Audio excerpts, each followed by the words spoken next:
જી રાજુભાઈ કરપડા આમ આદમી પાર્ટીના નેતા જે છે આપણી સાથે જોડાયા છે. ઉમેશ મકવાણાના જે સમાચાર સામે આવી રહ્યા છે તેને લઈને રાજુભાઈની સાથે વાત કરવી છે.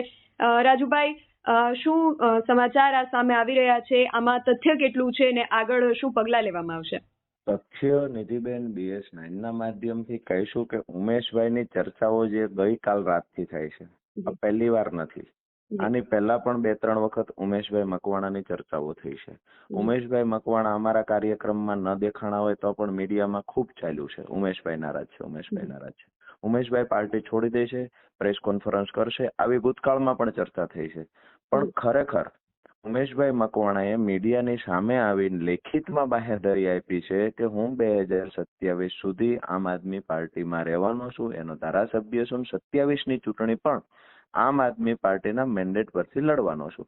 જ્યારે કોઈ માણસ, ધારાસભ્ય કક્ષાનો માણસ આવી બાહેધરી આપતો હોય ત્યારે આપણે બિલકુલ એના પર શંકા, સવાલ ઉભા ન કરવા જોઈએ. ધારાસભ્ય કક્ષાનો માણસ, એને પોતાને ખબર છે કે મારે ગદ્દારી ન કરાય, લોકો ગદ્દારને ક્યારેય સ્વીકારતા નથી. ઉમેશભાઈ ખૂબ સારી રીતે જાણે છે, ખૂબ મેચ્યોર માણસ છે. જે રીતે ભૂપત ભાયાણીએ કર્યું હતું, એ પણ ધારાસભ્ય કક્ષાના જ વ્યક્તિ હતા, છતાં એમણે આ પક્ષ પલટો કર્યો અને આમ આદમી પાર્ટી સહિત વિસાવદરની જનતાનો પણ તેમણે વિશ્વાસ જે હતો એ તોડ્યો હતો. તો હવે ઉમેશ મકવાણાને લઈને પણ આ ચર્ચા જાગવી સ્વાભાવિક છે.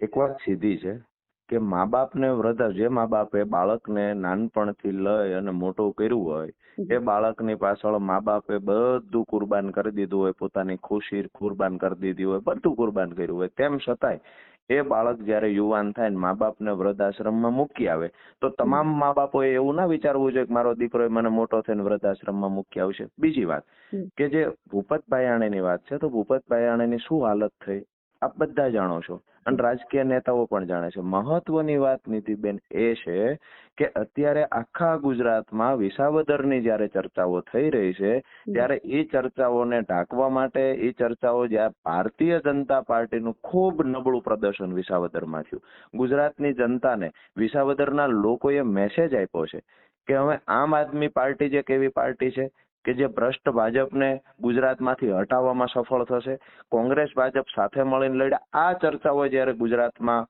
જોર પકડ્યું છે ત્યારે વચ્ચે નવી ચર્ચા લાવી આયોજનપૂર્વક ભારતીય જનતા પાર્ટી ગુજરાતની જનતાને ગેરમાર્ગે દોરવાનું કામ કરે છે. ઉમેશભાઈ મકવાણાને હાથો બનાવવાના પ્રયત્ન કરે છે, પણ ગુજરાતની જનતા સુપેરે જાણે છે કે વિસાવદરમાં જે પરિવર્તન આવ્યું છે, આ પરિવર્તન આવનાર સમયમાં તાલુકા જિલ્લા પંચાયતમાં જોવા મળશે.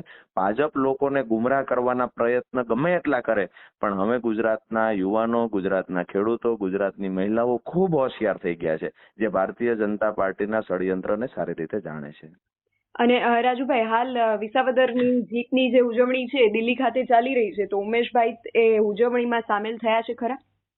દિલ્હી ખાતે ચૈતરભાઈ વસાવા પણ નહોતા, તો એનો મતલબ એવો નથી કે ચૈતરભાઈ પર શંકા કરીએ. સુધીરભાઈ વાઘાણી પણ નહોતા, એનો મતલબ એવો નહીં કે એના પર શંકા કરીએ. વાત એ છે કે ગદ્દાર લોકોને ગુજરાતની જનતા અમે સ્વીકારશે નહીં, એ ઉમેશભાઈને ખબર છે ને તમામ ધારાસભ્યોને ખબર છે. બીજી મહત્વની વાત એ છે કે ભારતીય જનતા પાર્ટીના નેતાઓ લોકોની વચ્ચે મોઢું બતાવી શકે એવા નથી, એવી હાલતમાં મુકાઈ ગયા છે. ત્યારે આ નવી ચર્ચા લઈ આવ્યા છે. આવનાર સમયમાં માત્ર દિલ્હી નહીં, ગુજરાતના તમામ જિલ્લાઓની અંદર આમ આદમી પાર્ટીમાં જોડાવા માટે અત્યારે લોકો, રાજકીય નેતાઓ, સામાજિક આગેવાનો ખૂબ ઉત્સુક છે. ત્યારે ભારતીય જનતા પાર્ટી એક નવા ષડયંત્રની શરૂઆત કરી છે, પણ ગુજરાતની જનતા પર મને વિશ્વાસ છે ગમે એટલા ષડયંત્રો થશે પણ આમ આદમી પાર્ટીને જેવી રીતે ગોપાલભાઈ ઇટાલિયાને વિસાવદર વિધાનસભાના લોકોએ જીતીને વિધાનસભામાં મોકલ્યા છે, એ જ રીતે તાલુકા જિલ્લા પંચાયતમાં આમ આદમી પાર્ટીનું જબરજસ્ત પ્રદર્શન તમને જોવા મળશે. અને રાજુભાઈ, જે સમાચાર સામે આવી રહ્યા છે એના ઉપરથી એવું લાગી રહ્યું છે કે ઉમેશભાઈ મકવાણા જે છે એમનું પદ જે છે ગોપાલભાઈ ઇટાલિયાની જીત બાદ કદાચ છીનવાઈ શકે છે અને તેના કારણે તેઓ નારાજ ચાલી રહ્યા છે. અને બીજા એ પણ સમાચાર છે કે એ આમ આદમી પાર્ટીના કોઈ પણ નેતા કે કાર્યકરોના ફોન પણ નથી ઉપાડી રહ્યા. તો આ બાબતને લઈને શું કહેશો? મને તો ભારતીય જનતા પાર્ટીના એવા 3 ધારાસભ્યો છે ભાજપથી નારાજ છે. મને તો એવી પણ ચર્ચા મળી છે, એવી પણ વાતો મેં સાંભળી છે કે ભારતીય જનતા પાર્ટીના 3 ધારાસભ્યો આમ આદમી પાર્ટીમાં સંપર્કમાં છે અને જોડાવાના છે. હું કહું છું BS9 ના માધ્યમથી ચલાવો સમાચાર. જી. લોકચર્ચા જે થાય છે, અમારા દુધઈ ગામના રામજી મંદિરે ગઈકાલે ચર્ચા થતી, ભાજપના 3 ધારાસભ્યો જોડાવાના છે. વાત એ છે કે આ ચર્ચા થઈ, ગોપાલભાઈ થી ઉમેશભાઈ નું પદ જતું રહે, આવો કોઈ વિષય જ નથી પેદા થતો. ગોપાલભાઈ ઇટાલિયા કોઈ પદ માટે, પ્રતિષ્ઠા માટે આવેલો માણસ જ નથી, અને આમ આદમી પાર્ટીમાં જોડાયેલા એક પણ નેતાને કોઈની ઈર્ષા નથી.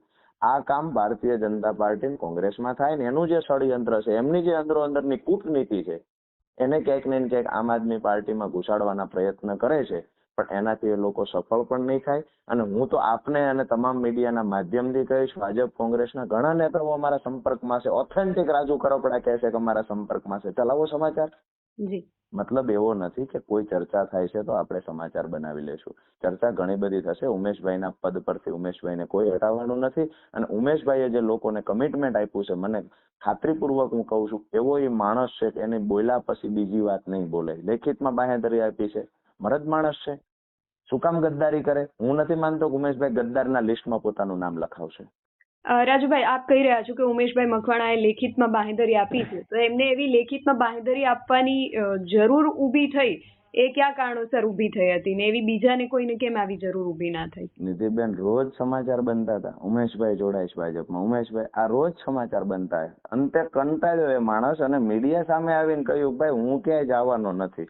આજે જે આપણી વાત છે કે આજે પ્રેસ કોન્ફરન્સ કરવા, આવી જ વાત આજથી 2-2.5 મહિના પહેલા થયેલી કે સવારે પ્રેસ કોન્ફરન્સ કરે છે, ઉમેશભાઈ મકવાણા જાય છે. પ્રેસ કોન્ફરન્સ તો કોઈ અલગ વિષયને લઈને હતી.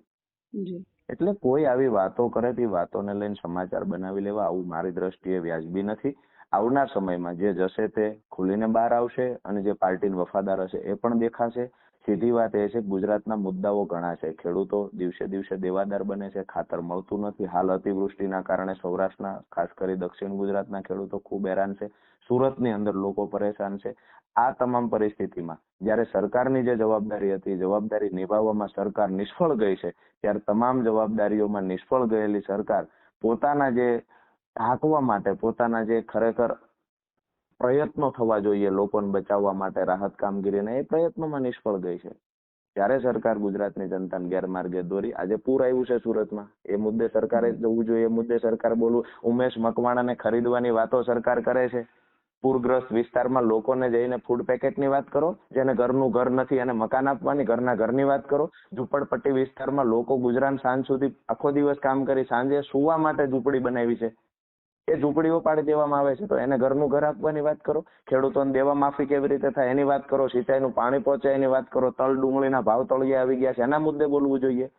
સરકાર પોતે જે અસફળ રહી છે જે કામગીરીમાં, એ ઢાંકવા માટે અને આમ આદમી પાર્ટીનો જે ગ્રાફ અત્યારે ગુજરાતમાં ઉચકાઈ રહ્યો છે એને દબાવવા માટે થઈ અને નવા નવા પ્રયત્ન કરે છે. હું તો એવું કહીશ, શરમ આવવી જોઈએ. 30 વર્ષથી શાસનમાં છે, 162 ધારાસભ્યો જેના છે, શરમ આવવી જોઈએ કે કરોડો રૂપિયા લઈને તમે ધારાસભ્ય ખરીદવા નીકળ્યા છો. સામાન્ય લોકોના ઘરે ઘરનું અનાજ મળી રહે, કોઈ ભૂખા ના સુવે, આ જવાબદારી સરકારની છે. તો આ જવાબદારી તો સરકાર નિભાવતી નથી, ને ઉપરથી ધારાસભ્યો ખરીદવા માટે પૈસા છે. ગરીબ લોકો ભૂખા સુવે છે એના માટે પૈસા નથી, ઘરનું ઘર આપવા પૈસા નથી, ખેડૂતોના દેવા માફી માટે પૈસા નથી. આજે સબસિડી માટે મહુવા જુનાગઢના ખેડૂતો ખૂબ પ્રયત્ન કરે છે કે કિલોએ 10 રૂપિયા સબસિડીની માંગણી કરી હતી. સરકારે હજુ સુધી કિલો 1 રૂપિયા સબસિડી આપી નથી.